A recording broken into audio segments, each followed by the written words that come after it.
This episode of the Party Loaded podcast is proudly sponsored by Audible.com. Check out their awesome catalogue of audiobooks with over 180,000 titles to choose from. And be sure to grab a free audiobook on us and support the show by visiting audibletrial.com/endgame. Let's party.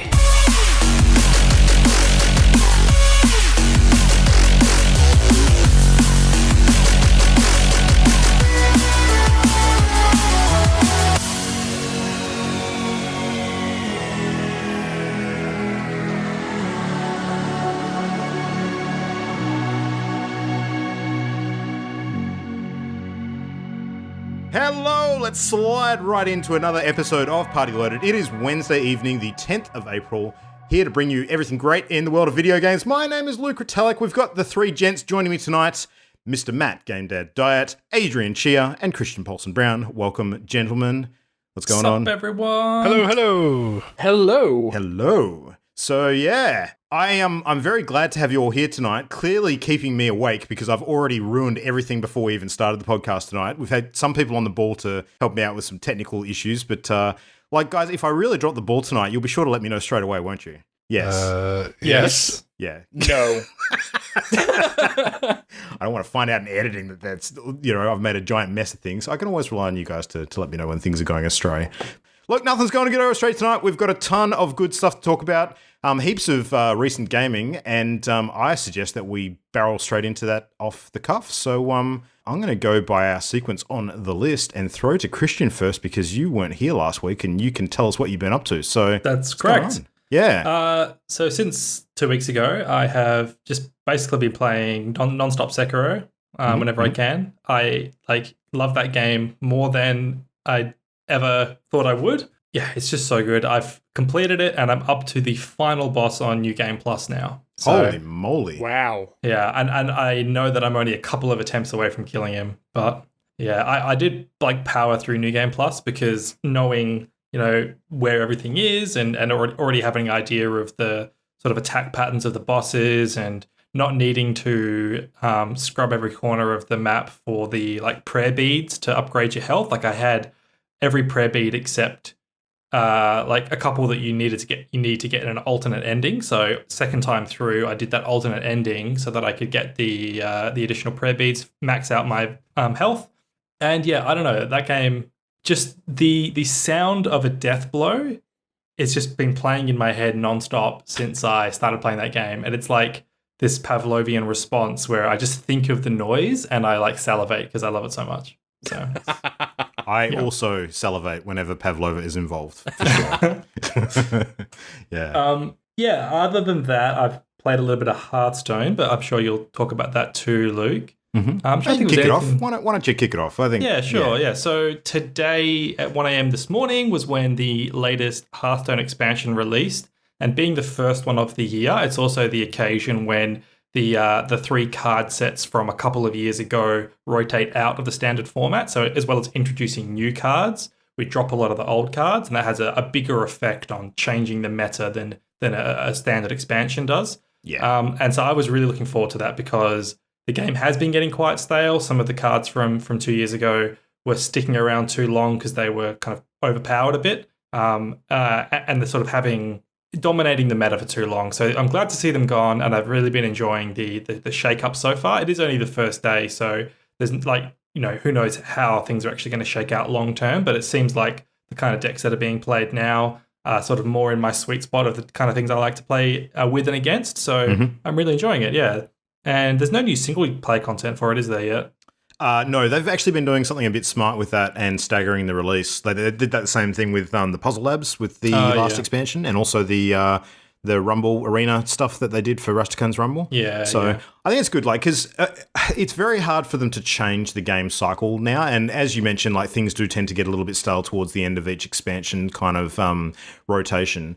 And I don't really think there's a good way around that, apart from releasing more expansions. And there's obviously big problems that come with that, inherent problems around game currency, people having to actually pay more to get more cards to play the game and remain competitive and all that sort of stuff. Yeah. And they'd have to reduce the number of cards in each set if they were to do that, and they obviously don't want to do that. But they seem to have found this sweet spot now where they're actually every like half a month or something, there's usually something that happens. So whether it's a special event or it's like new content for Arena, or it's like the new single player content or the actual expansion set itself, it's usually something that's happening. So I think they've got their pacing pretty well down now. So yeah, I agree. Yeah. But before we cycle off me, I just wanted to jump back to Sekiro quickly, just to mention like an actual sort of example of something that happened that like exemplifies the joy I get from the game, which is the first time through the game, there's an optional boss right near the end, and it's like super, super difficult, probably in some ways harder than the final boss. And I spent maybe 2-3 hours at night, like bashing against it and slowly learning each of its attacks. And it has three distinct phases, and in each phase it gets some new attacks, changes things up. And so at first I couldn't even get through its first phase, and then I figured out how to beat that, and then I'm learning its second phase, and then I'm learning its third phase, and then I'm like incrementally getting better at it. And that feeling of just learning, nothing else is changing each time I attempt it other than my skill is improving and my memory is getting better. Mm-hmm. And just that incremental advancement was so satisfying. And then in the end, I kept losing, and I went to bed and then got up in the morning like straight away, and then managed to like beat it on my second try in the morning. And it's just like that super good feeling of all of the sort of learning congealing overnight and then coming back fresh and then just like overcoming the obstacle. And it was so good. Yeah. So. Often you're putting yourself on tilt at a time where you just keep continually running into it and not getting any progress, and that break just clears the head a bit. Yeah, I totally know where you're coming from with that. The only time I get like tilted is when I've learnt all the way to like the last phase, and I'm like, I know that I know everything now. I just need to execute it properly. And that's when if I keep failing at that point, that's when I can get tilted, because I'm like, that's on me now. Like I've learned enough. I know I can beat it. I just need to do it. And so that's when I can get tilted a little bit. But the actual, no spoilers at all, of course, but the final boss of the game is 4 phases, and like most of them are 2. And so having like a 4-phase boss is such an epic encounter, and it's so good. Oh, I love that game. Nice. Yeah, I'm actually really curious to learn more about the New Game Plus experience on that game. I mean, obviously, I'm well away from it myself, but given that most other games that have a New Game Plus also allow you to change up the difficulty and compensate for the fact that you're running through it with all of the upgrades and other stuff that you've gathered throughout the game, I'm just imagining like how much easier it would have been for you, given that you'd have all of the knowledge of the attack patterns plus all of the advancements, and you haven't actually changed the difficulty at all. It'd be otherwise the same experience. It does change the difficulty. No, does it? It ups the damage. It increases damage you take, decreases the damage enemies take. So it's built into the New Game Plus as opposed to you manually choosing a setting when you go through. That's right. Yeah, gotcha. I did all of the Souls games have done that. So they have progressive New Game Pluses. So you go New Game Plus, then New Game Plus 2, New Game Plus 3, New Game Plus 4. And each time you do it, it gets progressively harder and harder. So that's something the Souls games have always done, because they are kind of designed to be replayed in some ways. Mm-hmm. And some of them have done even more in the past, and they've actually messed around with enemy positioning and or item positioning. And they've actually changed the New Game Plus in other ways. Sekiro doesn't do that, but it does affect the raw stats of the game. And you also get an optional item in New Game Plus, where if you give it to an NPC, then you take chip damage on blocking as well. So like an optional way of making the game even harder for yourself if you want to. I didn't do that, but I may on New Game Plus 2, so we'll see. Crazy. All right. Well, good for some. Yep. Interesting. Nice. That's all right, me. Well, let's throw to Mr. Mystery Matt. What's going on your end? Oh, yeah. So the mystery game that I played this past week was Destiny 2. No, I'm kidding. Yeah, so no, I was really inspired by everybody playing Sekiro. So I went out and bought Ashen and actually put some time in with that. And it's interesting. Like, it feels like a lightweight indie Dark Souls. Mm-hmm. And it has just a gorgeous art style. The narrative is very much Dark Souls. Like, it feels like a bunch of indies were like, man, Dark Souls is a good game. Wouldn't it be great if we made our own Dark Souls? And that's basically what they did. Mm. And it comes with a couple of changes. So probably the main thing that I noticed when I was playing was that in Dark Souls, you can summon in other souls to help you out and everything. In Ashen, you always have a companion with you. and that companion is a AI companion. And they can do neat things like if you die, they can get you up once. So on your second death, that's your permanent death. You go back to your spawn point with them. And the same goes vice versa. So if they die once, you can get them up once, but the second time they die, you will be out without a companion for a while. That's interesting because the upcoming Souls-like game Code Vein from Bandai Namco that has a similar thing with an AI companion who can res you once. So yeah, interesting.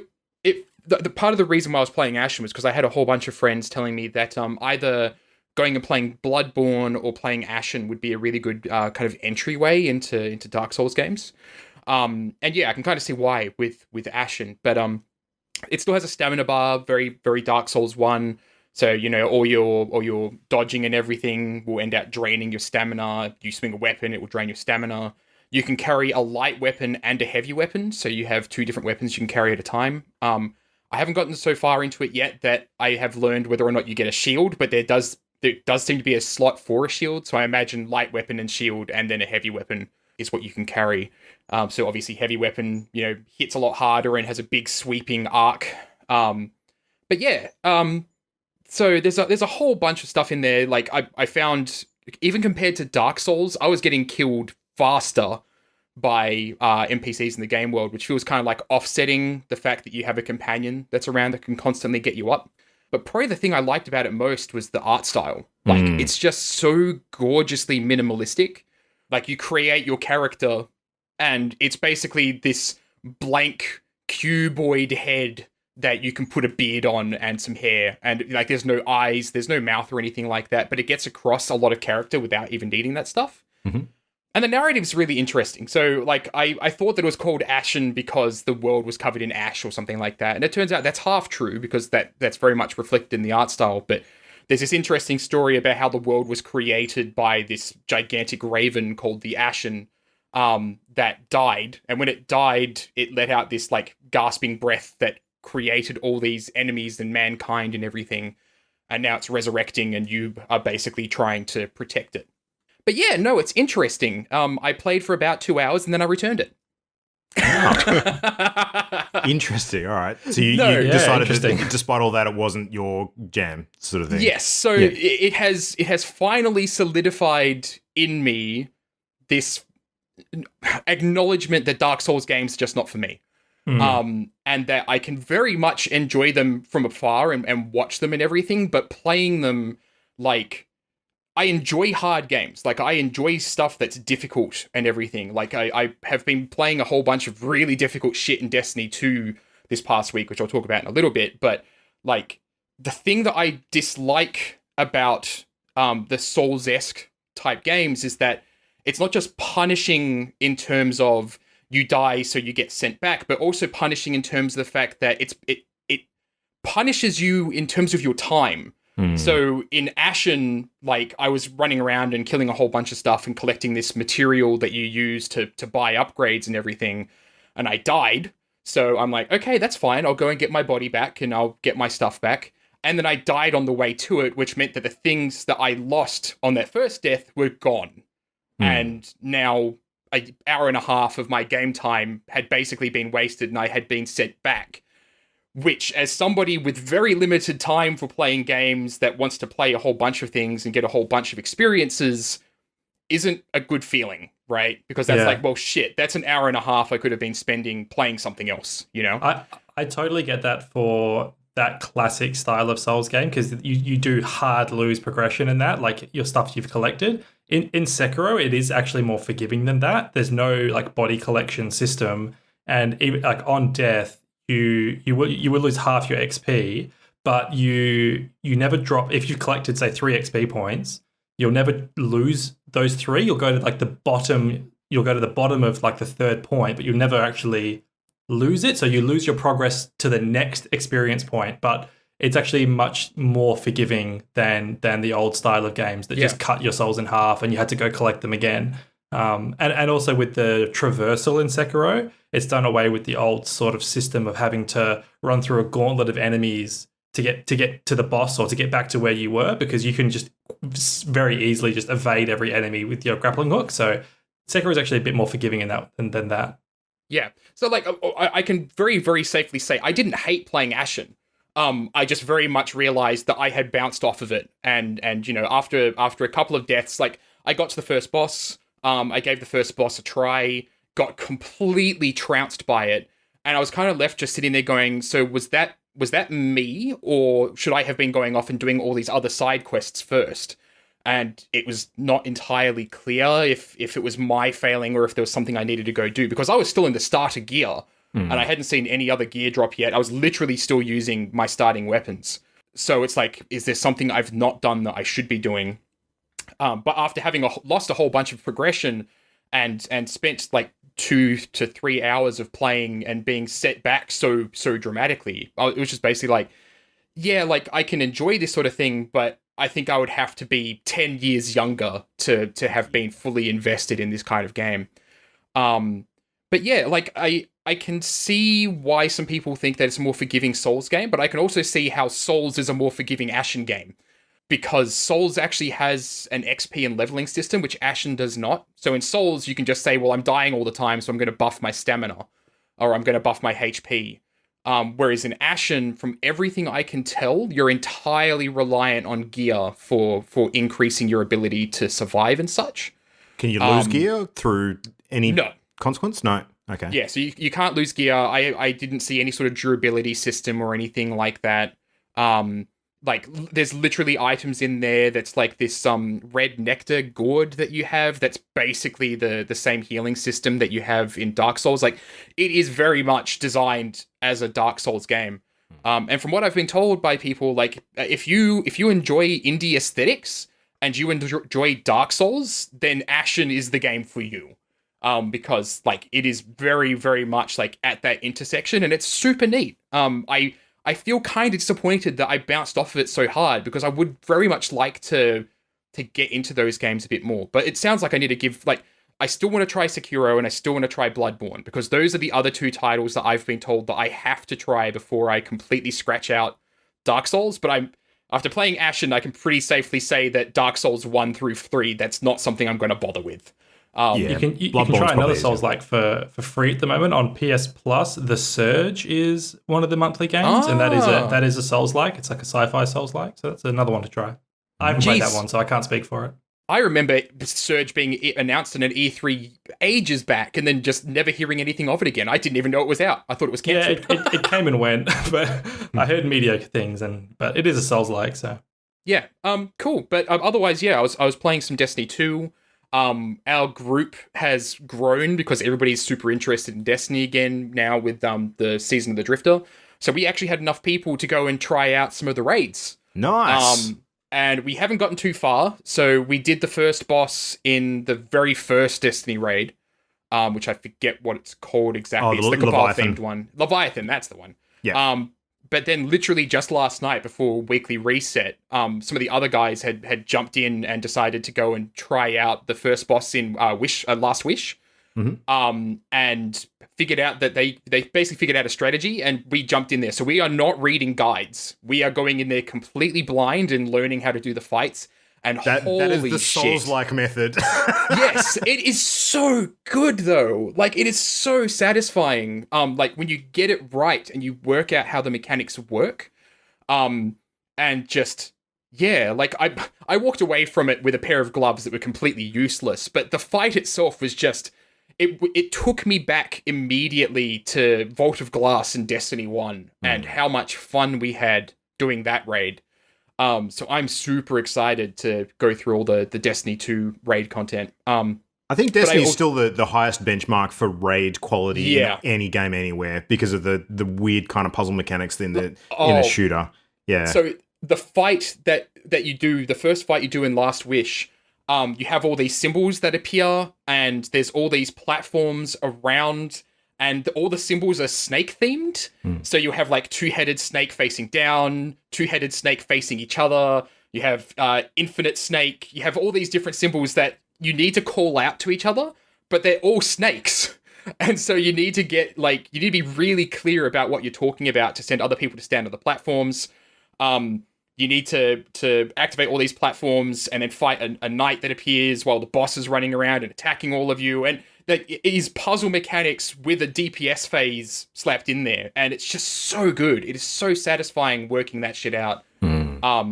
We tinkered around a little bit with the second boss, and just like there is so much going on there that we have no idea what's going on. But we will end up playing around with that for the next couple of days, and then be like, it'll click, and we'll get how to do it, and then we'll have a lot of fun, messing around with that. So yeah, it's been a lot of fun. The other thing I ended up doing was getting my Thorn, the hand cannon, the classic Destiny hand cannon. Yes. The strike they send you on to get that is freaking insane. Like, it is so hard. I have not done anything that hard in a Destiny game since the good old Nightfalls in Destiny 1. But again, just so incredibly satisfying when you beat it. So yeah, it was good fun. Nice. Well, speaking of incredibly satisfying, Adrian, spin us a tale. So because I satisfy you so well. we will see. Let's see if you can tonight.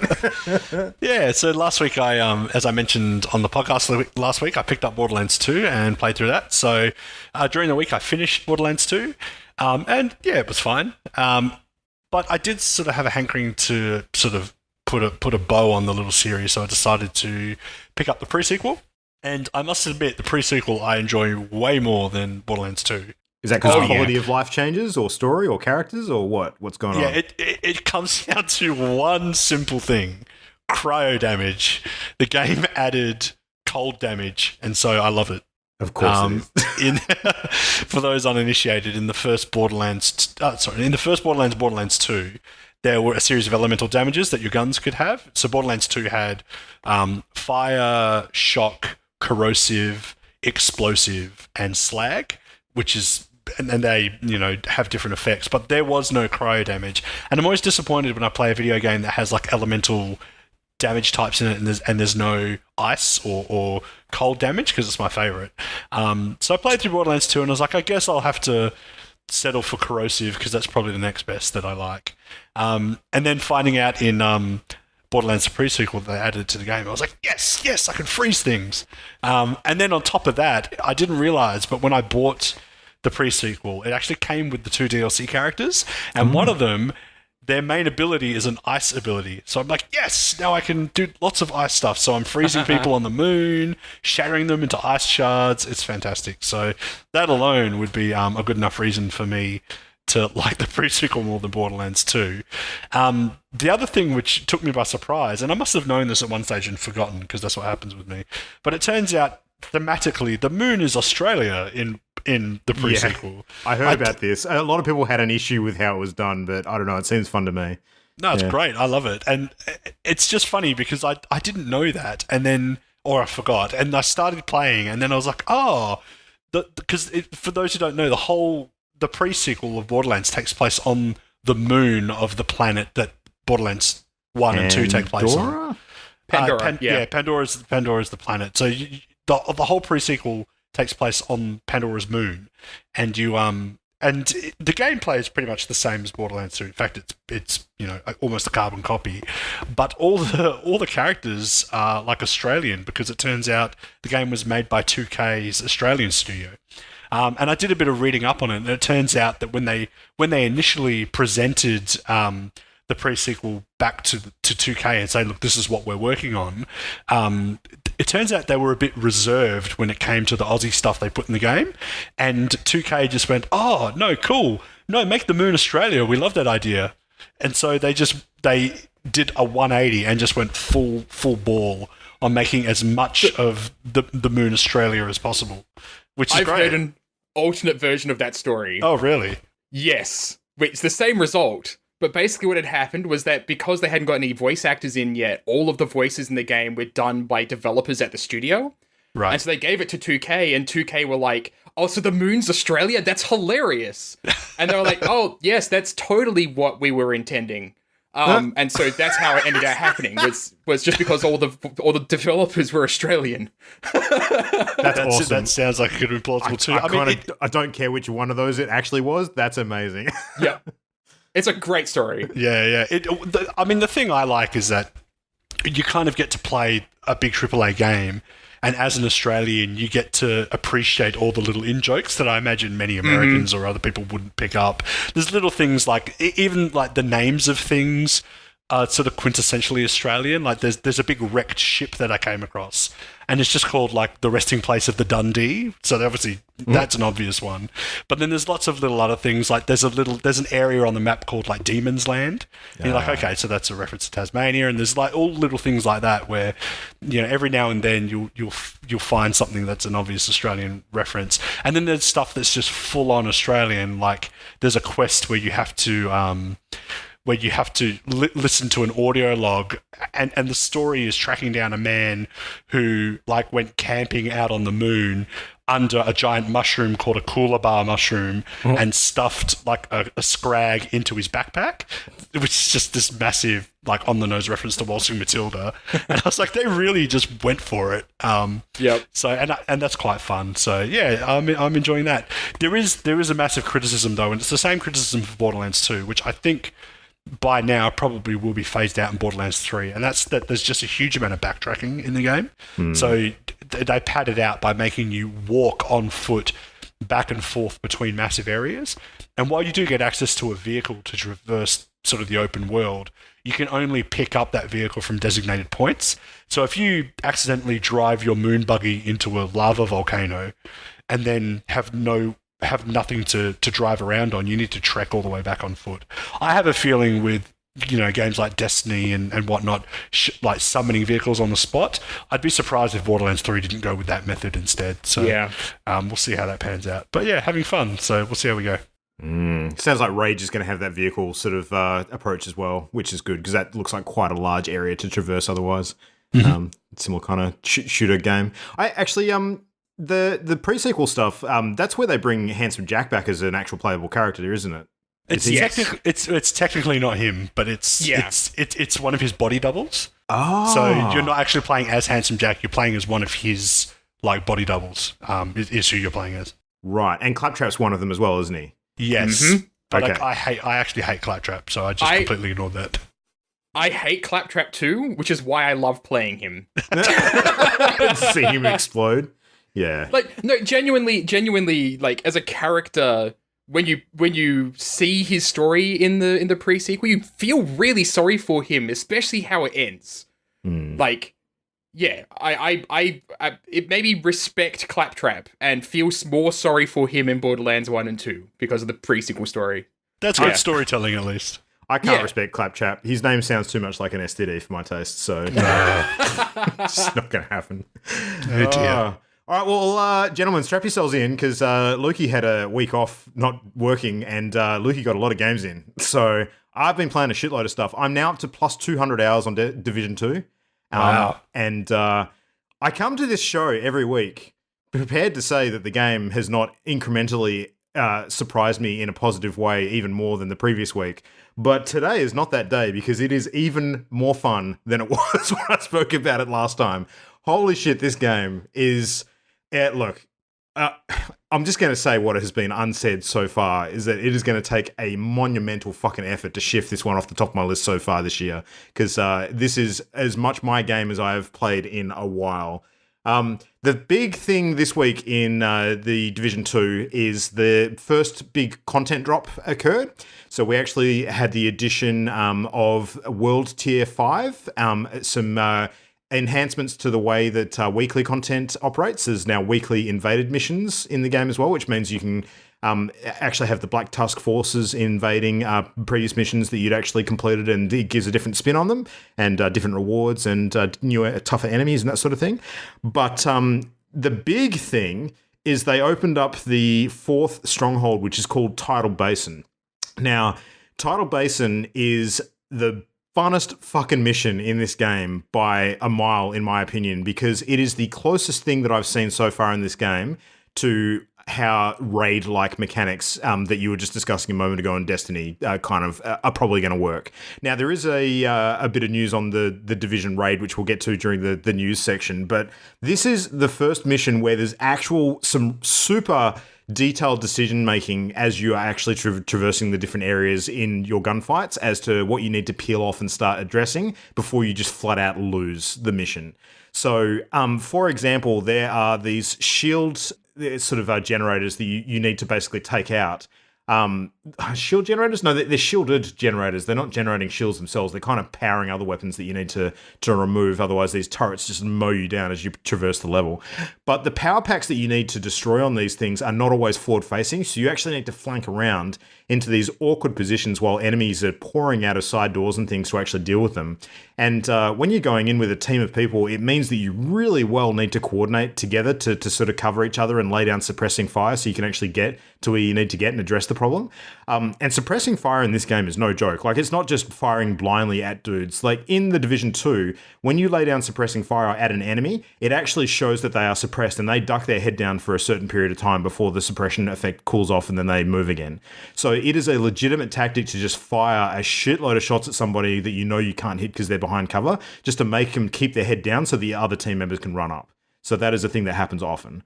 And it's amazing when you do it as a proper strategy in this game. I've not seen anything like it in any other game before. So, but the final area of this mission is an area where there's multiple surface-to-air missile sites that you actually need to shut down before they fire up and start unloading their payloads at the White House. And the way that you have to do it involves a lot of running and gunning and hitting sensitive panels and stuff and trying to find hidden sort of, electronic panels and things like that. It's a puzzle within a shootout. It is amazing. I have had so much fun playing this thing. I've played through the mission twice now with a full team of 4. And man, this game is just completely killing it at the moment. Their post-launch content has been on the money. The end game content in terms of coming back and playing every day has just been absolutely gratifying for every moment. And there's things that we've barely touched. Like, we still haven't really touched the Dark Zone stuff, which I know is really fun. The PvP conflict we've barely scratched the surface on yet. There's tons of side missions that are hidden that I know we still need to get to. We discovered an entire new enemy faction, which we didn't even know about. Which now I'm sort of moving around and trying to hunt them down because they actually dropped some special loot as well. Just continues to shock me. This is an amazing game. I just can't say enough good things about it. And I'm pretty certain that Jan's in a pretty similar spot to me at the moment about it as well. And if she was here, she would say the same thing. So there you go. Anyway, I'm running out of breath on Division. All right, let's move on to the next thing. So I attempted to go back and play some Sekiro this week. And I did progress a little bit further. I managed to complete the dream sequence portion and beat the drunkard, which I spoke to Christian about earlier in the week. I came to the realization after doing that, though, that I was at the point where, even though I was making good progress, I wasn't butting my head against a wall with the difficulty level or anything like that. I was still psychologically forcing myself to play it, and I knew that I was doing it because I wanted to sort of push myself past a certain point where I thought I'd start having more fun. But I came to the realization that it wasn't the game. It was just that I was actually not in the mood for that style of game. So I think that I needed a palate cleanser. So I went out to find something that was pretty much the complete opposite of playing Sekiro, and I had a little announcement that happened during the week that made me think, I know exactly what I need right now. So there's a streamer that I follow on Twitch by the name of Bacon Donut, and he is a very, very popular Minecraft streamer. Now, he is particularly well known because he is the original creator of a very, very famous mod pack in the Minecraft community called Satisfactory, which I know you guys have probably heard me talk about before and James talked about before and we've talked about on the show before. Now, Satisfactory is currently in its 3rd iteration. So Satisfactory 3 is actually available to play directly from the Twitch interface as well. It's actually one of the built-in mods. Now, that was released about a year ago, and Bacon Donut and some other mod creators in the community have been working on Satisfactory 4 for like the last sort of 12 to 18 months. And an announcement suddenly came out the other day that it's going to be dropping within about a week. And I was like, oh, holy shit, that's awesome timing. I love Satisfactory. I really want to jump in and play that.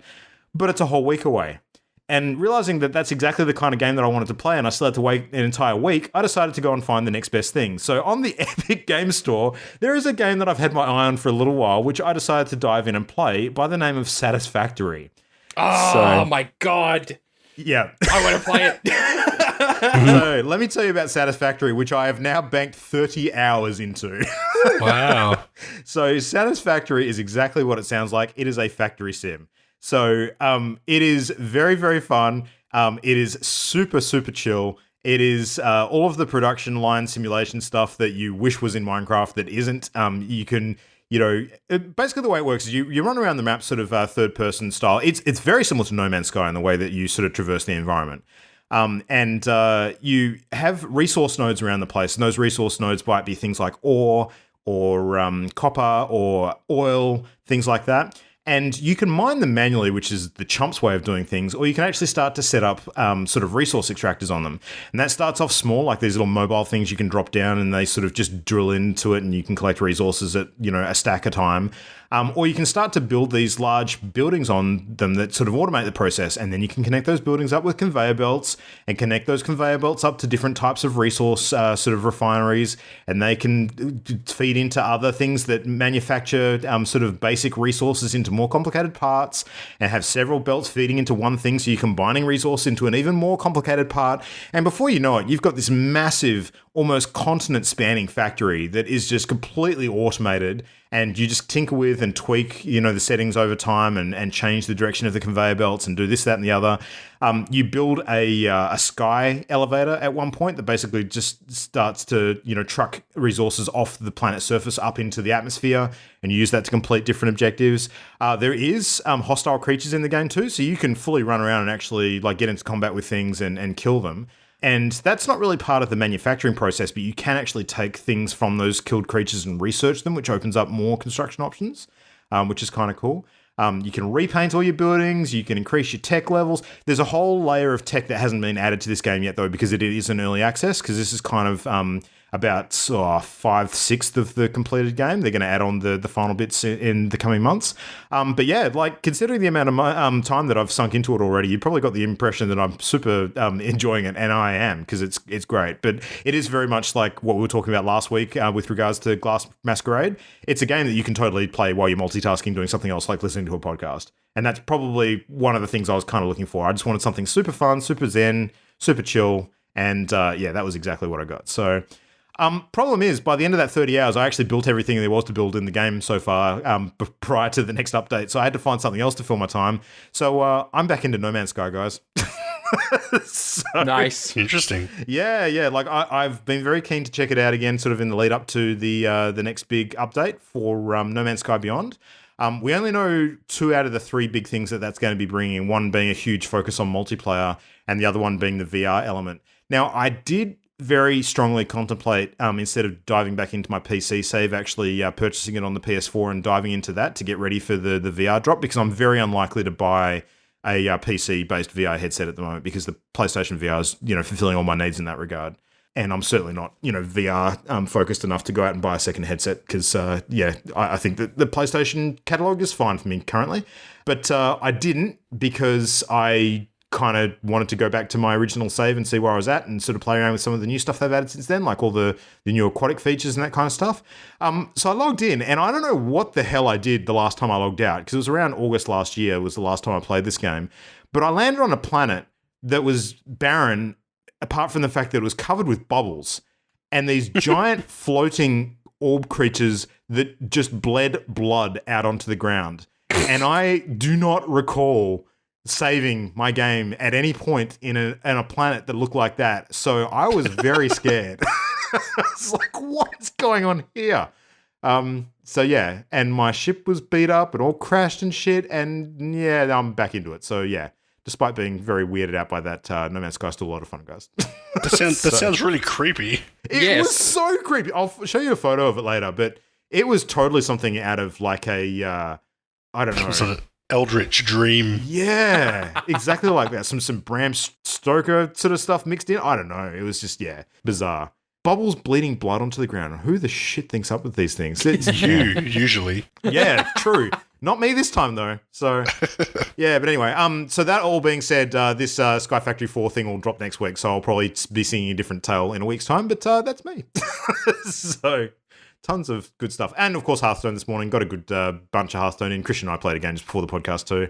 I think I'll be playing a bit of that this week. It's good fun. How did you go with your card pulls on your pack openings, Christian? Because I know you were having a bit of trouble for the first 30 or so. Did that turn around, or...?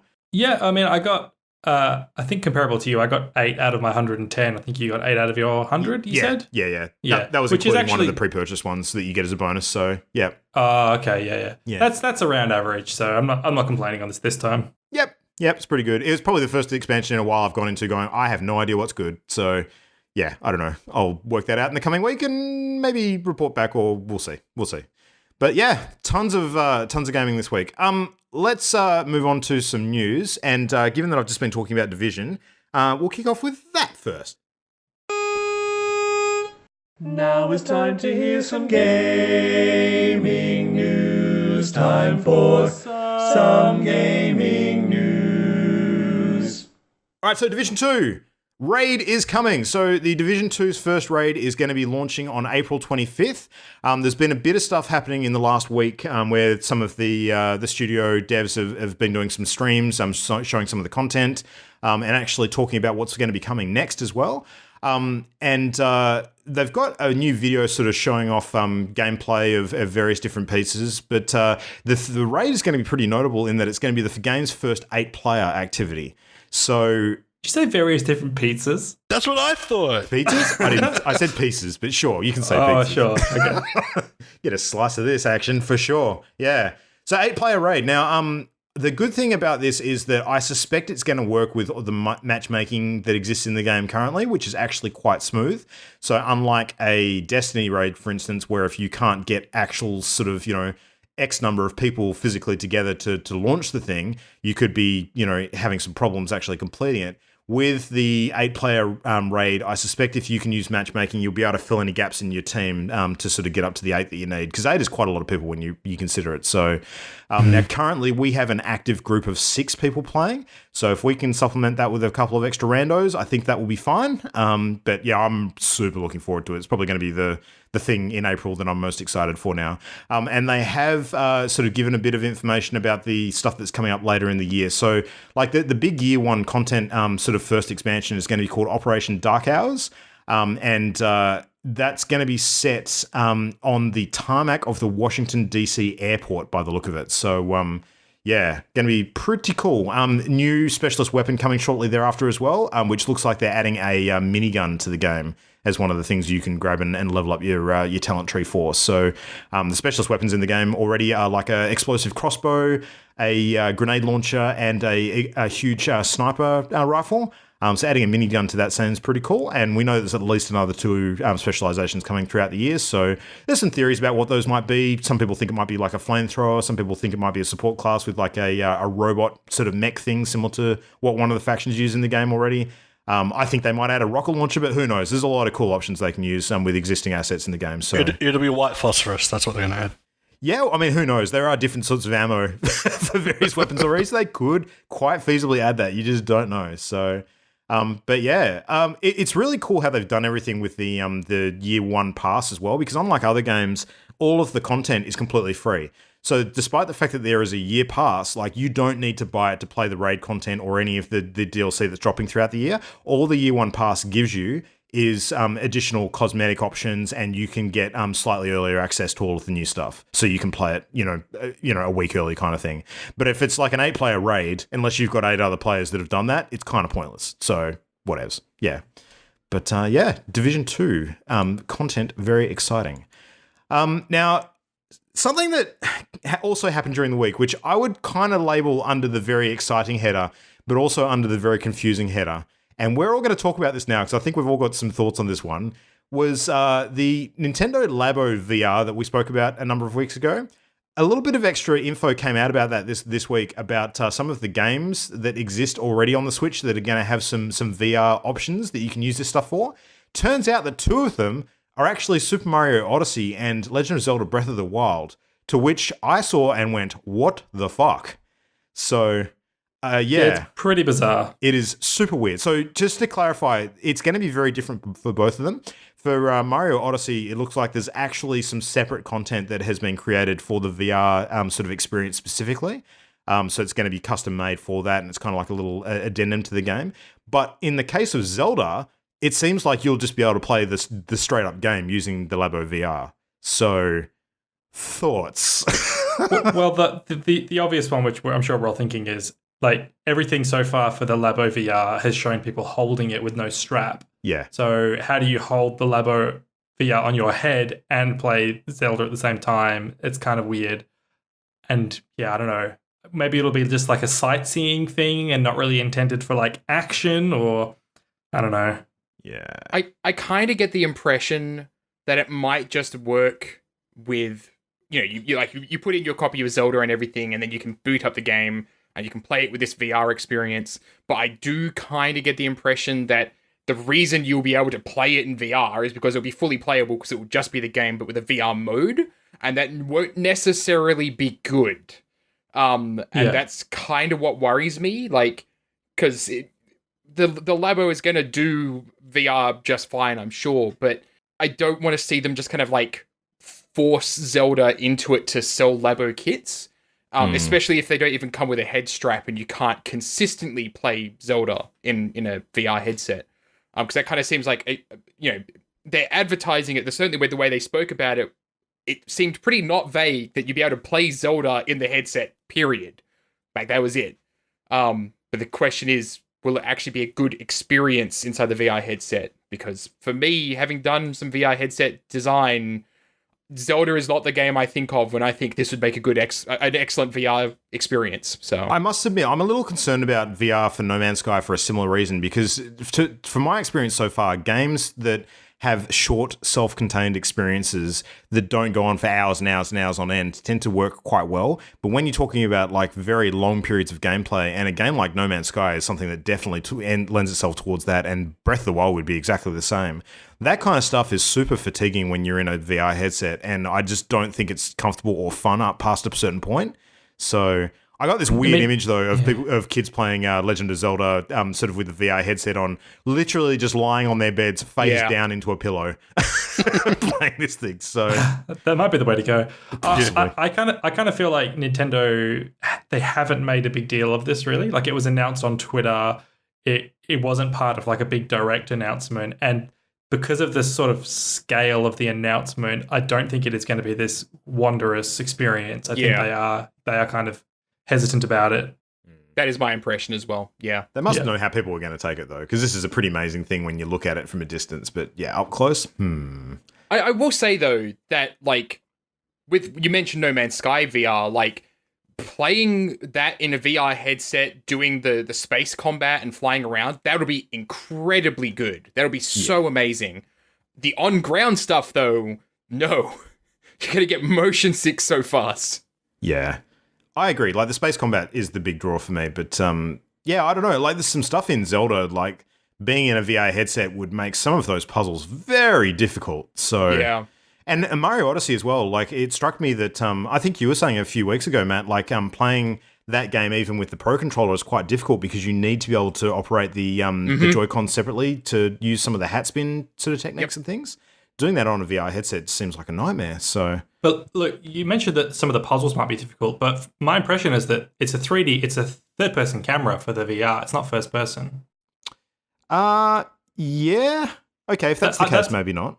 Yeah, the way that you the wouldn't way be able they to show play it off in first person. No, the way they show it off in the trailer, it's a 3D camera spinning around. Don't forget that there are some puzzles that rely on the motion controls, though. So what are you going to do? Have to move your head side to side? Like, do you remember that one where there's like you're actually on a platform and you have to move the platform and tilt it to? Yeah, but the motion's in the Joy-Cons though. So which are attached to the side of the Labo, which is at your head.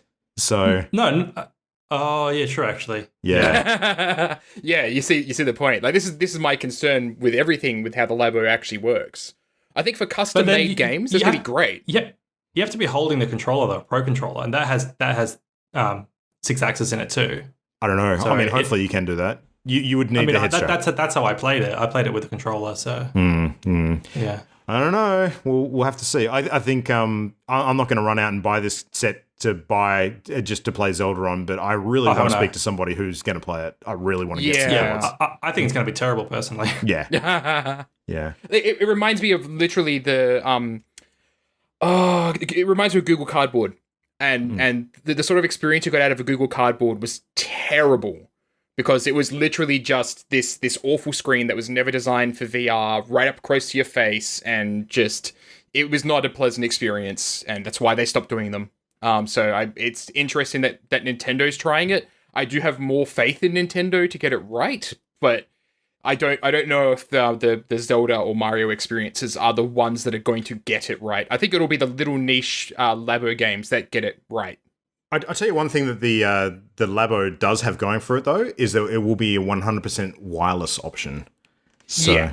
And also cheap and accessible for families, compared to every other headset. But yeah, so moving on to some other news. Rage 2 has got some amusing news that's just recently come up.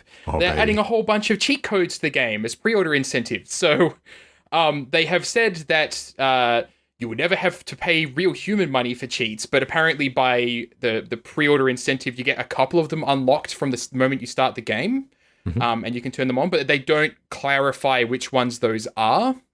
They had a April Fool's joke that we didn't actually mention last episode, but it seemed like an April Fool's thing, but no, it's 100% real. That they have this NBA announcer, Kitsuro, that is going to be in the game and will be able to announce over your gameplay, and it looks hilarious. It looks so funny, and that's one of the pre-order bonuses, and one of the cheats. But then there's a whole bunch of other ones. So there's Get Good, which is with this cheat, every enemy goes down in one hit. There's Son of Thor, which makes the player electrified. There's Phoenix Rejector Seat, so instead of ejecting from the vehicle ejects from you. I love that. So good. That's pretty good. Yeah. And then there's the Clegg support, which reads, Rage 2 character Clegg Clayton joins you as a friendly AI companion. He's a bit of a prick, though, so it's uncertain whether this confers any real benefit. Classic Craig. I love it. I have to reiterate, just Rage 2, I am so sold. I have pre-purchased my deluxe edition, which I am not usually a fan of pre-ordering stuff, just because I've been burned, but oh no, I'm totally on board with Rage 2. I'm getting the soft impression that this game is going to out Borderlands. Yeah, I get that impression too. Yeah. The only thing that Borderlands is going to out Borderlands Rage 2 on is having multiplayer. True. But I don't want to share that experience with any of you motherfuckers, so you know. Yeah. Rude. Yeah. A small piece of news that dropped just today as of recording, and that's EA has put out a teaser for Jedi Fallen Order, which is the Star Wars game being made by Respawn. The teaser is just a lightsaber that seems to be maybe broken in half on some weird Jedi runes, and it says "Don't stand out." And I think they said there's going to be a proper announcement on Saturday. So by the time people are listening to this, they may know the details. But yeah, that'll be exciting to see what Respawn have been working on for a couple of years. Yeah, so Saturday's Star Wars Celebration Day, I believe. So we'll probably see some movie news come out at the same time, I think. Yeah. I am worried, quite honestly. I'm excited. Yeah, I'm not worried about the quality of the game, but I'm worried about the timing of this announcement, because it feels like, yes, you know, the Star Wars thing's coming up, but I have no doubt that EA are probably freaking out right now after how Anthem went. And if there's anything that's going to potentially bring some interest back in them and boost their stocks a little bit, it'll be announcing a really good, Star Wars title, because Star Wars games make money. Well, they would if EA ever actually released any that were any good. But, I'm really nervous that they're going to try and rush Fallen Order out, and I want to see a good Star Wars game, So I'm just concerned. Yeah, that's a fair concern. Yeah. Well, what do you guys think of the "Don't Stand Out" tagline? Well, it's all about the Order 66 stuff. So, I mean, the whole background for this game is supposed to be someone who survives the Order 66 purge of the Jedi Order when the clone troopers take them all out. So the whole "don't stand out" thing, I think, is the nature of someone trying to evade notice by the newly sort of forming empire. And did you think it could mean like stealth I was elements going to say in the that game? it better not be a stealth game. I don't know. That's what it made me think of. Yeah. Possibly. I don't know. I don't see it being a straight up hack and slash combat game. But I mean, gameplay wise, we really know nothing at this point. Like the only thing we've got to go on is what other Star Wars games there have been in the past. But and what Respawn have worked on, which is exclusively first-person games. yeah, exactly. So it could be a blend of a couple of things. Who knows? But It'll be Star Wars Battle Royale. This one will be. Oh fuck no! I hope not. I hope they've gotten that out of their system. I really do. But I don't know. Like I'm feeling good about Respawn's involvement. I'm obviously feeling trepidatious as hell about EA's involvement. But I think probably the good angle to go in on this one, given recent events, would be zero expectations. Let's just be surprised. So yeah, for sure. So who knows? Now, speaking of first-person shooter stuff and, going back onto the Borderlands train, we didn't actually mention when we were talking about the Borderlands 3 release details last week. One of the last bits of information that finally got confirmed in recent days is that it is a Epic Game Store exclusive for the first window of release. Now, there's this ongoing war at the moment between Epic Store users and Steam users, and honestly, the Epic Game Store is not sort of got a fantastic public image at the moment because of some of the exclusives that it's been nailing down because, people don't tend to like games being locked behind a particular platform when it could be on multiples. Some people have been liking it to the whole console war thing, and I just sit back and think this whole thing is so ridiculous. It's not a console war. It's all on the same fucking platform. There's been games for a long time that are only on Steam that don't appear anywhere else, and while they haven't been advertised as exclusives because Steam's been the only game in town as far as a lot of them are concerned, it's still functionally the same kind of thing. So, yeah, it's a weird argument. But the fallout of this kind of thing is that people who don't have a adequate method to express themselves do so using the only tools at their disposal. And this is where we've seen this trend in the last 12 months or so of review bombing. So people really angry about Borderlands 3 being an Epic exclusive have apparently gone onto Steam and started review bombing, which is putting large quantities of negative reviews up for some of the other previous sort of Borderlands games. Borderlands 2 being the notable one that suffered quite a few of the coordinated bombing sort of efforts. Now, we mentioned a short time ago that Steam has actually developed a new approach to the way that they're canvassing their reviews to kind of prevent this kind of thing from happening. And it seems that this is actually the first instance where the Steam team has turned around and responded to all of the negative reviews that have been coming in en masse and actually thrown them out to prevent the game from being review bombed. So this is kind of the first example of what they've put in place actually working. So it's super bizarre. Like, I can't believe we're even talking about, like, Steam just completely removing tons of reviews because a game's getting review bombed that's been out for what? When did Borderlands 2 come out? It must have been like 8 years ago now. Crazy. So yeah. It was 2012, I think. Yeah, 7 years. Yep. This is the world we're in. I don't know. Like, on one side, I think review bombing is absolutely stupid. On the other side, I think that sometimes people just need a way to vent their frustrations. And if they don't have another way available, they'll take what they have. So, yeah. I have a question with this sort of Epic Games exclusive thing. Does it not just mean you just download the client and buy it in the Epic Games Store and then just play it like you would on Steam?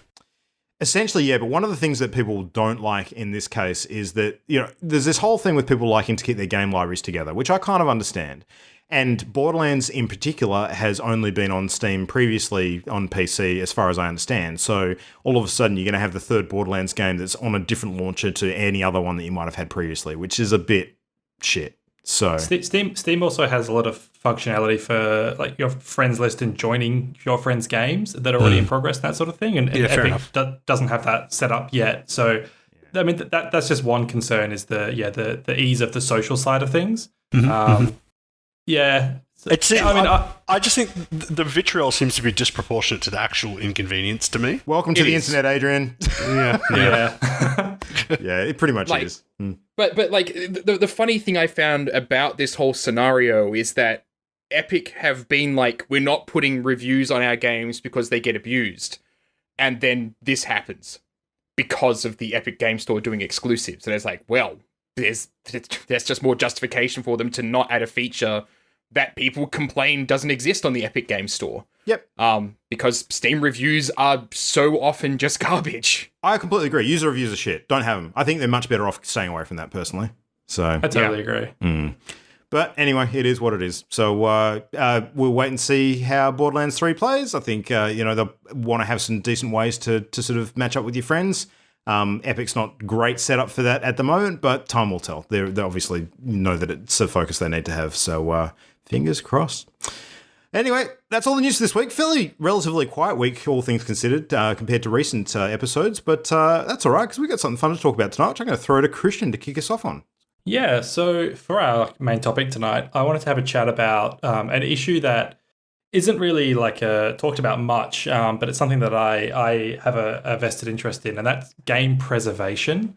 I think I'll start off with a quick overview of what game preservation really is and also what it isn't, because there can be some confusion. So basically speaking, game preservation is the idea that video games are culturally significant, and as such, they deserve preservation in the same way that other art forms do. So there are, you have museums and galleries that preserve collections of artwork and libraries for repositories for books, and there's film is very well regarded, and there's a lot of preservation efforts that go into restoring and uncovering early films and making sure that we're not losing films that have been made. But video games have kind of sat in this middle ground of just fluffy entertainment, and more recently a culturally significant art form. And so there has been some more attention given to hang on, are we cataloging and preserving video games in a way that will benefit people in the future and just conserve their cultural impact. What game preservation isn't is an archive of every single game that's ever been made. There are some people who may want that, but realistically speaking, there are especially with the indie scene and very casual game devs, you can't collect everything from every game jam across the world, basically. Despite some organizations' efforts to try and do that. Yeah. But at least everything that is of significance in some way should be part of some game preservation effort in my mind. What counts as significant and how wide that net should be cast is absolutely a matter of debate. But I guess I just wanted to open it up then to you guys. And do you think that game preservation is worthwhile? Yes. Yeah. No debate there. No debate. I think there's it's sort of not pandering, it's preaching to the choir, I think, on a gaming podcast, because I think as connoisseurs of video games, we obviously appreciate sort of the art and the effort that goes into it. I mean, Matt especially being a game developer, I'm sure you wholeheartedly would agree that video games are an art. I mean, I guess the finer points of the discussion are which video games need to be preserved. Because is it unrealistic to say that we should preserve every single video game ever made? How do we decide which ones are worth keeping and which ones aren't? Is it valid to preserve even the worst of video games because that's still art? Do we preserve bad art, like painted art? Do we preserve bad films? I'm not sure. Well, do we? Yeah, bad is not always just a measure of quality. You can have things that are bad, like bad movies being a good example, that still have a significance in terms of how they are placed in the history.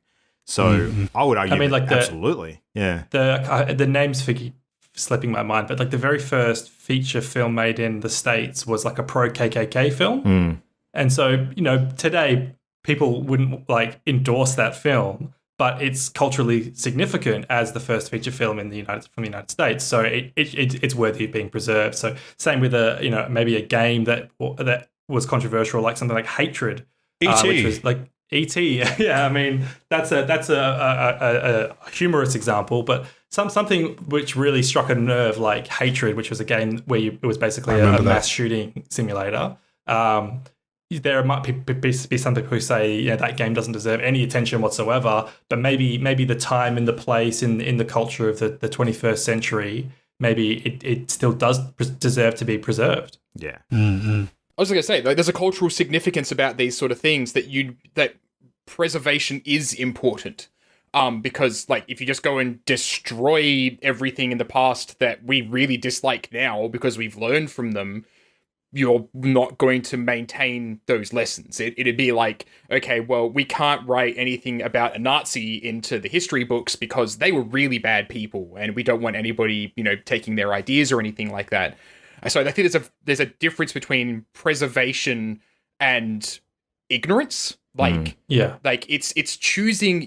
Preservation shouldn't pick and choose what it likes and dislikes as being worth preservation, right? Which is why, like, E.T. would totally fit within that. I think, quite honestly, hatred probably doesn't have the cultural significance. It pissed off a lot of people, but really it faded into obscurity really quickly. Like, it wasn't anything that changed the industry, right? Whereas Doom, on the other hand, pissed off a lot of people when it came out, but it is absolutely culturally significant. So that's a really good example, and that actually leads me directly into something that I wanted to mention, which is the United States Library of Congress has for a long time maintained a national film registry, which is a number of films that are deemed to be culturally significant. And as of writing, there are 727 films on this national film registry. Recently, there's been efforts for the same institution to create a similar list for games, which they call the game canon, and it's still ongoing. And there's actually a short list of 10 games that somebody or some panel of people have decided should be the first ones inducted into this game canon, and Doom is one of them. I'll quickly run through the others and get your thoughts. So these are the 10 video games that are each considered to represent the beginning of a genre that is still vital in the video game industry. So that's the description they give. So still, the beginning of a genre, still vital. They've got Space War, Star Raiders, Zork, Tetris, SimCity, Super Mario Bros. 3, Civilization 2, Doom, Warcraft series, and Sensible World of Soccer. Of course. So, yeah, there's a couple in there that I don't recognize, but I'm surprised. So, Super Mario 3... You don't recognize Sensible World of Soccer? No, the thing that I'm currently stuck on is Super Mario 3, but Warcraft series. Yeah. What the fuck? Who decided to put Mario 3 in instead of OG, even Mario Bros? Like, that blows my mind. The original Super Mario is perfectly fine on that list. Fucking Donkey Kong. You want to put some Mario shit in there? Put Donkey Kong in, for God's sake. So I don't want to get too into the weeds on this particular topic because we did go through our too top late, 10 Christian. I'm angry. games. What the fuck? But I think what we can all agree on is that this list has some significant issues. Yes. You think? And it speaks to an aspect of game preservation, which is who's deciding who's in charge. And there have been, the Library of Congress is just one body that has been looking into game preservation. The Internet Archive has also been doing it too. So the Internet Archive have actually been emulating games. And there's also a group called Preserving Virtual Worlds. That they're actually the company that made Second Life. I don't know why, but the company that made Second Life is also invested in game preservation. And they've been... cataloging games, but they run into something that a lot of these efforts run into, which is copyright laws and software like licenses. Yeah. So that's another question I want to ask you is piracy or the sort of emulation of a game without the publisher or developer's consent, is that okay if it's for game preservation? Legally, no. Yes, exactly. Yeah, Plus. legally, it's very much not legal. Yeah. But... Fucking... It comes down to literally the answer is really, really simple, right? Like, the companies that are responsible for those games need to be approached and basically told, we want to preserve some of your old titles. Will you allow us to do that? And if the answer is no, then fine, that's their decision, right? Like, but I don't think the answer to that question is let's go and start pirating things. Quite honestly, if there was a group out there that were doing game preservation through piracy, I wouldn't be telling them to stop, because I know there's going to be those big companies that will be assholes and will not allow that sort of thing to happen. And I think you kind of get into an issue as well with IP that's very much like Mickey Mouse, right? Where it has just a copyright that just has never expired, and trademarks that have never expired. How do you deal with that? Mario is going to be one of those things where Nintendo... I couldn't imagine Nintendo going against a game preservation thing, because I've seen them, cooperate on multiple occasions. Oh, no, they absolutely would. I'll say some stuff in a minute about that. I've got fucking heaps to say about this. Go on. Yeah, but no, that's where I was bad to leave it. Like, I do think those companies need to be involved, but they should be pro-preservation. I couldn't imagine why they wouldn't be. All right. Well, my take on this in general, like I'm super passionate about game preservation, probably as much, if not more so, than Christian on this one, because I look at it from a lot of different angles. But in terms of the one we're talking about right now, in terms of the company's role in preserving their own products, I honestly think that what companies need to do is either shit or get off the pot when it comes to deciding to preserve their own games. So if you actually want to take an active role in preserving a piece of art that you have created or your company has created, then you need to actually do that, or step aside and let people who are passionate about that from the fandom actually take charge and get it done. But the reason why so many of them don't is because of that legal aspect of companies actually needing to put the effort in to defend their IP. Because if they don't, when it comes to a time where they actually need to do it, if they haven't set that precedent of actually sort of actively fighting those battles, then they won't have a leg to stand on when it comes to the real battle that they need to take on. So that's part of the complicated nature of why companies will do that. A company like Nintendo is actually quite aggressive in defending its IP, and we've seen this recently with regards to like the shutting down of a lot of the video game cafes and stuff in Japan. And I think that they have a very long game when it comes to game preservation from their own sort of back catalogue. And I honestly believe that Nintendo have a fairly switched on sort of approach to it, where like there's a lot of stuff that they'll vigorously defend, and much to the chagrin of a lot of their fans, sort of because it puts them in a position where there's games from the Nintendo back catalogue that they want to play that all of a sudden are no longer available anywhere unless they get into the modding or the sort of piracy market, or having game emulators and that sort of stuff. But Nintendo seem to be taking a fairly active, if not long, approach to gradually making these things available again.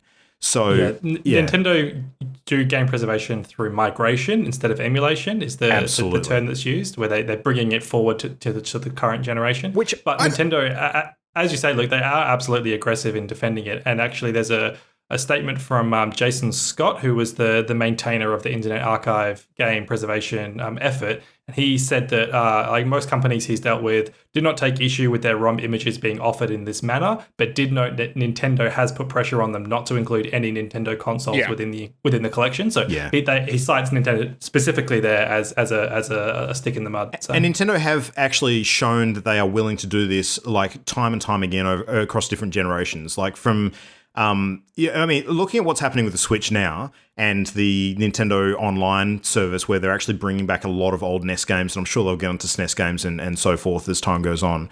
There is actually a way now that you can play some of those old titles that you just couldn't before, like Kid Icarus. That's a classic example. That was the first Nintendo game that I ever played. Good luck trying to find that anywhere except for the recent sort of mini console re-releases. But now you can actually get that game on the Switch, like the most modern console there is, and play it. And this is where I think the big difference in preservation comes in between video games as an art form compared to other things like art in a physical form or movies and that sort of stuff. Like, you put a painting in a gallery and preserve it, people can come in and just look at it and enjoy it. Movies, to a certain extent, are trickier because you actually need to view the film. But even still, images from the movies, to a certain extent, have a sort of artistic value, if not being able to watch the whole thing from beginning to end. I think you do need to watch the whole thing from beginning to end, though. Video games are a lot harder because they are a tactile sort of form of entertainment. You need to be able to engage with them and play them to enjoy them and appreciate them as the art form that they are. And putting them in a museum or just having the names of games on a list is not good enough. These things were built to be enjoyed and played. There needs to be a method of preservation that actually enables people to do that. And one of the biggest barriers in the way of doing that is technology. it's one of those things you can look at your own video game collection that you've built up over, years and years and years. And, mine dates back to, quite a way now. And I look back on games that I remember growing up with that I can just quite simply no longer play because the technology is no longer available to do it. Like, I can't just go out and get myself a CRT TV to hook up to a NES.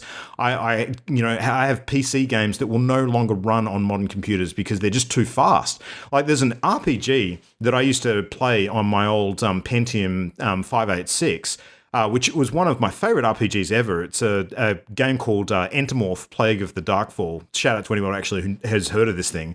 It's a game where you actually play the role of a human that gradually transforms into a bug in order to sort of infiltrate a hive of these gigantic insect creatures and try and rescue sort of a civilization from them.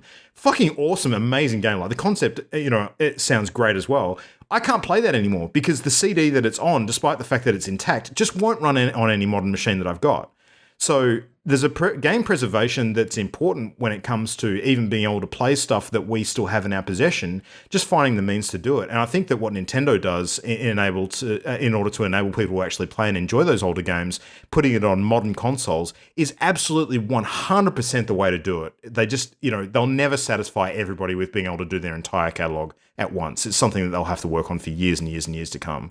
But yeah, I want to draw a distinction here between one thing, and that's the legality over the emulation of software for game preservation and the emulation of software for like recreational use.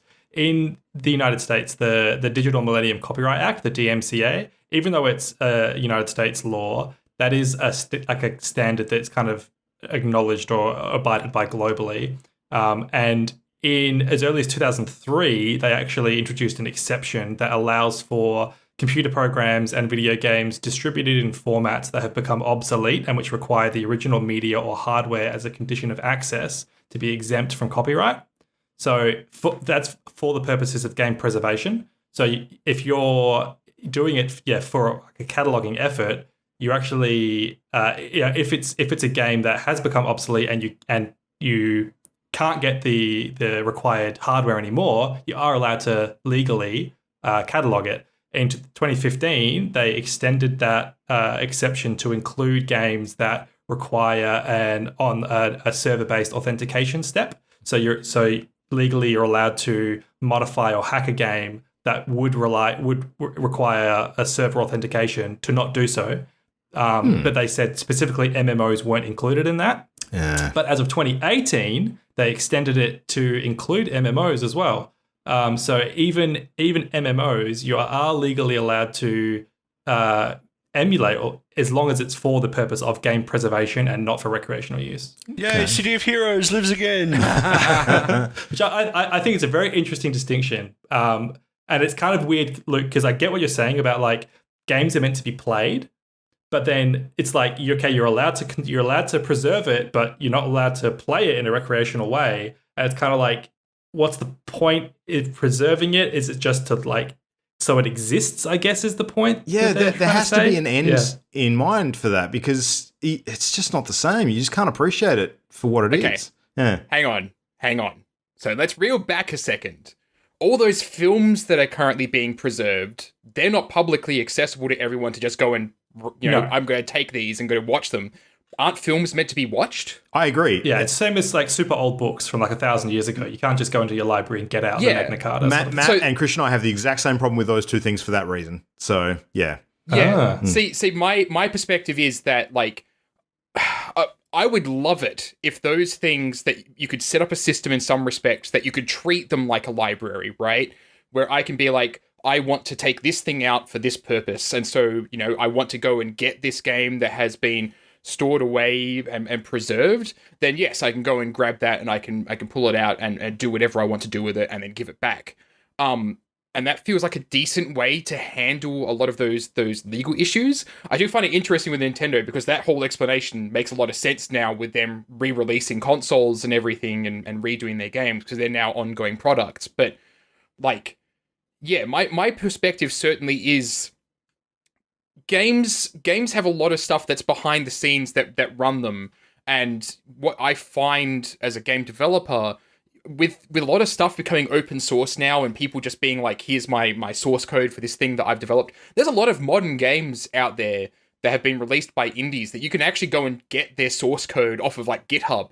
And now you have their game in a preserved state. You have the code that runs that thing. You don't need an emulator. You can literally just build that from whatever game engine, or if they even had one to build it, you have that game stored away forever now. And I find it really interesting that, open source is its own kind of preservation in a way. Like there's no library of open source games that have done that. Yeah, it's like a decentralized preservation. Yeah.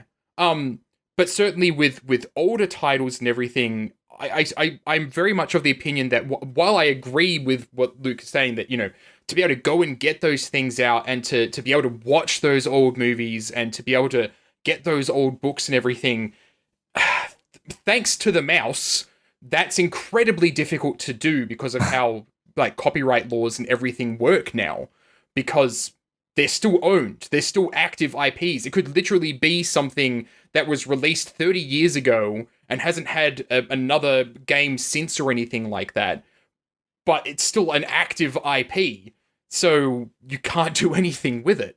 And it's this real shitty catch-22 situation where, like, it's just the way the world's ended out because of the mouse, who, to clarify for everyone, is Disney. So, like, yes, that whole situation is really, really messed up. And so it's really messed go up. on. No, go ahead.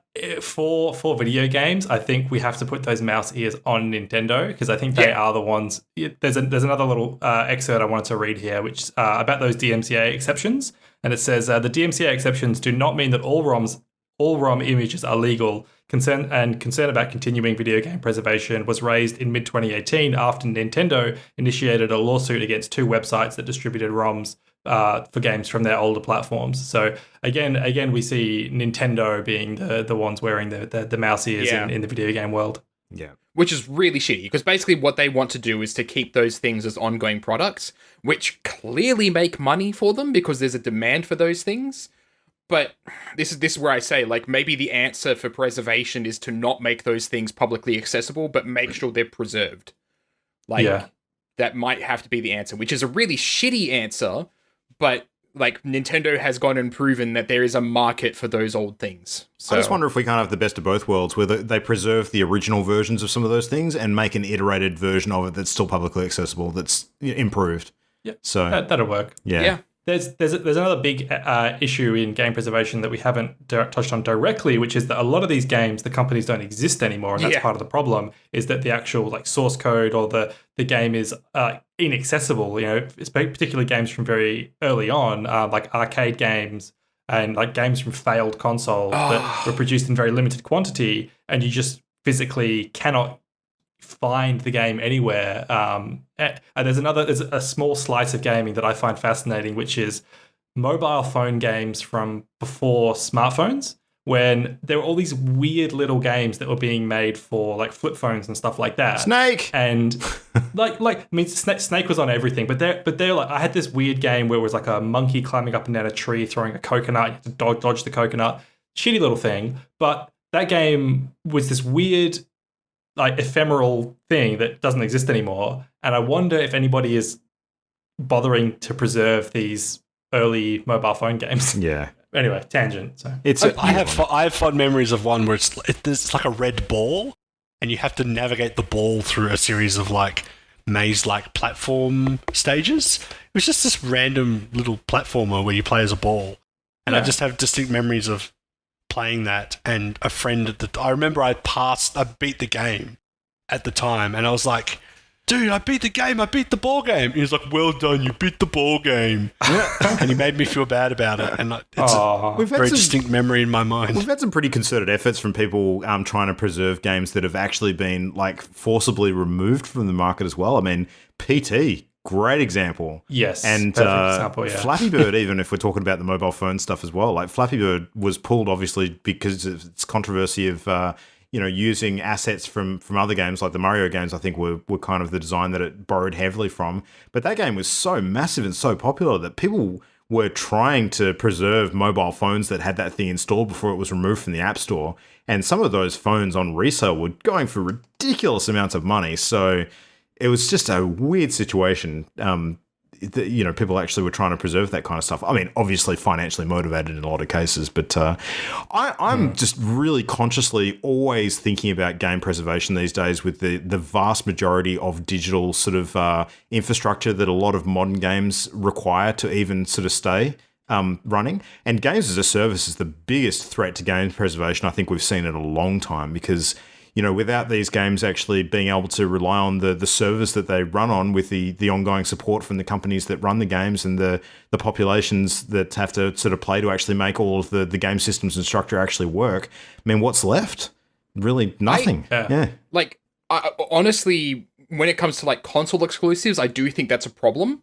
But when that game has like a PC version, like life finds a way. Right? Like, we have seen emulated versions of World of Warcraft, and that's pushed them to make World of Warcraft Classic, but those servers exist, and it doesn't seem like the sort of thing that you'd be able to do, but you can, because it's on a PC.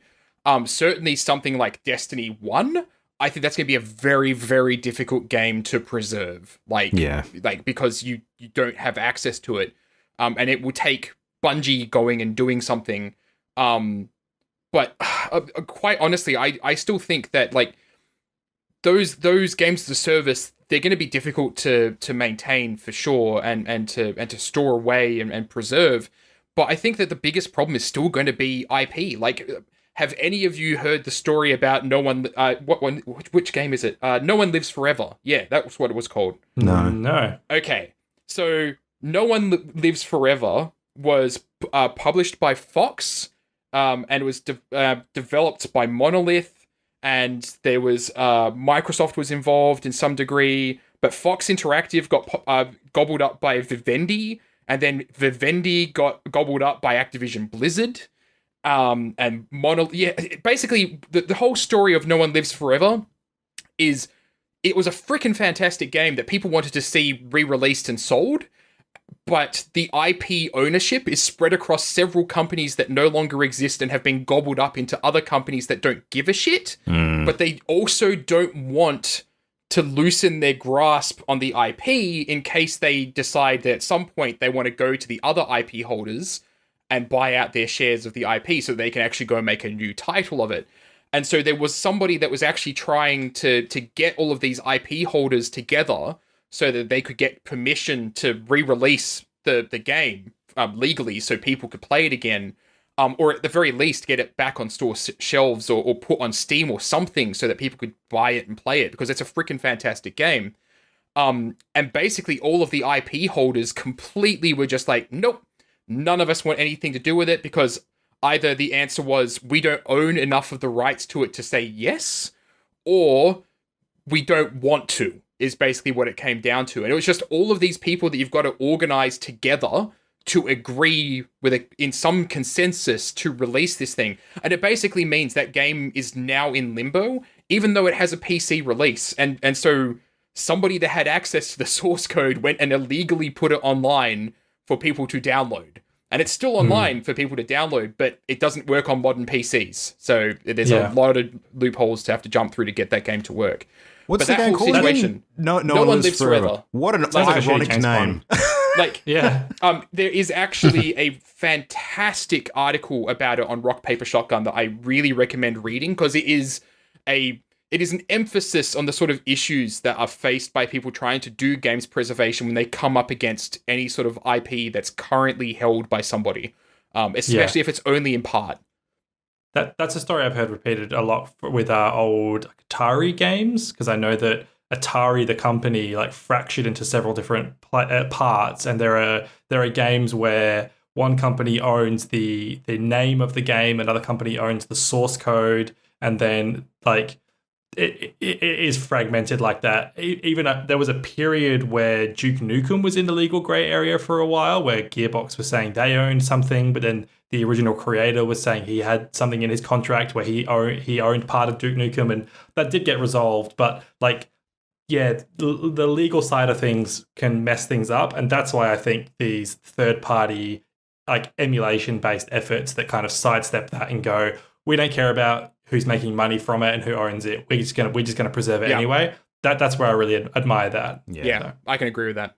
Companies that have made a concerted effort to move away from sort of being actively involved in games are a concern as well. Like, I'm really worried about what's going to happen with the Konami back catalogue. That's a big question mark at the moment because they're releasing some collections, but they're not going to release collections for some of their really obscure, less popular games. So that is definitely a concern. Yeah, some good stuff in there, that's for sure. But yeah, I don't know. There's no answer to any of this stuff. It's just a super big ball of wax that is kind of frightening when you think about. Fortunately, there are a lot of people out there who do care, and so there are these efforts being made. So it's not like it's hopeless. It's just as you're saying, Matt, it's quite decentralized is a very good way of doing it, and I think that there is hope. What scares me is if something like Stadia becomes popular, or the next thing after Stadia, where you're not having any access to local files on your hardware. What's the story with game preservation there? How can you preserve something if nobody has access to it and then they just switch the servers off? So that's a scary future. Mm-hmm. Yep. I mean, if someone switches a server for a game off, it sort of indicates that it's not super popular at that time, but it doesn't mean it's never going to be popular again. Like, people might actually show an interest in something after it's done. So, and sometimes things that aren't popular still deserve some preservation just for their relevance sake. Yep, so. Absolutely. Rest in peace, Warhammer Age of Reckoning. No. Yeah, absolutely.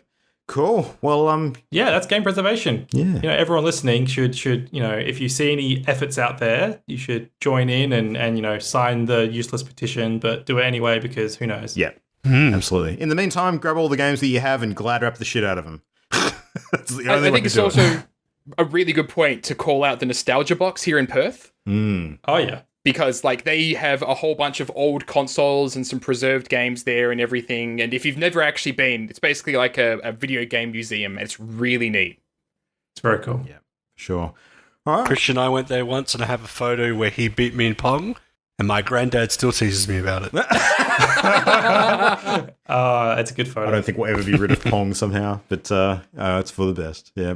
I mean, game preservation, we've also got those weird examples like someone just burying a massive chunk of them in a site somewhere, and then we get them back years later in the form of E.T. So God knows what the next sort of thing like that is going to be. Who knows? Fallout 76, that's what it'll be. Yeah, quite possibly. Being like on the list of doesn't need preserving. They are literally giving away copies of Fallout 76 with game controllers now. They are that desperate to get rid of them. So I wouldn't be surprised, in the slightest, if they ended up in a ditch somewhere. Yep. There you go. All right, well, anyway, good topic tonight. Thank you very much, Christian, for kicking that one in. And if anyone else listening to the show has thoughts on game preservation or anything that you're particularly worried about when it comes to stuff actually standing the test of time, let us know. You can hit us up at all the usual locations. So mail@partyloaded.com. We're on Facebook. Look for us on Twitter @partyloadedshow. And to get the links to everything else, make sure you hit up the hub at channelendgame.com. And Matt, any Twitch plans this week? You got anything on the boil? Any games being played? I might end up doing some more Destiny 2 on Twitch because that actually went rather well and everybody had a lot of fun that was participating in that.